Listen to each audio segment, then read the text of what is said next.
I'm telling this story because I promised my mom and dad that I would tell this so that they would have it forever in memory. So this is the story of Rendercilla, which is really Cinderella backwards.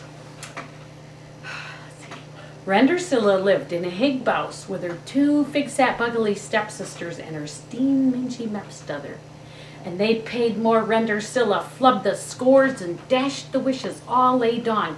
Why, she even had to rear wags and cheapen the slumny chorner. But one day, a passenger from the malice blopped dry to say that the pransome hints was bolding a hall to brick himself a pied, and all the leddy pungyadies gur to woe. So Rendercilla's two fig-sat bugly stepsisters and her steen mingy mepstother, they told Rendercilla that she was touch, moo, and furty and doolish to be the hints's boon-eyed, and she had doors to chew anyways. So, poor Rendercilla, she called on her merry fodgother. And Rendercilla's merry fodgother maved her wagic mond, and Rendercilla's bags recame a dutiful breast, and on her feet were tiny slass gippers. "Oh, thank you, merry fodgother," cried Rendercilla. But remember, Rendercilla's merry fodgother shorned, "Boo, he told me for did might or your farage will burn tack into a yumpkin." "Oh, I will," merry fodgother promised Rendercilla with a pile.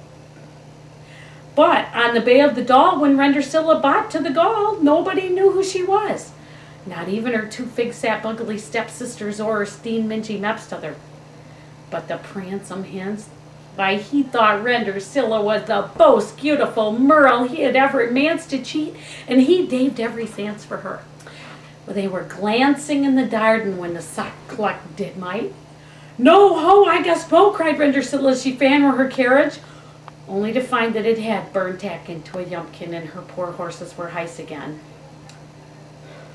"Mo hi," cried the pransome hints, "why, the gysterious merle has slopped her dripper. I'll try the tripper on tevery furl's gut in the kingdom. I've got to hind fur." But a peak west by and Pildestin's Ned Hotmound the gysterious merle. He was sired and tad and thirsty when he hopped at the stouse where she lived with her two fig-sat bugly stepsisters and her steen mingy mepstother. "Sling the dripper," he cried. Why, they slung the dripper, and he slopped that dripper onto Rendercilla's piney teat knit pit rust jike. "Well, I have bound my hide," said the pappy hints as he missed Rendercilla soundly on the couch. "Mill you weary me and we my bife?" "West I yill," said Rendercilla, and they have thappily ever after. And the story of the mory is, if you ever want a lawn fluff with the pransome hints, you gotta slop your dripper.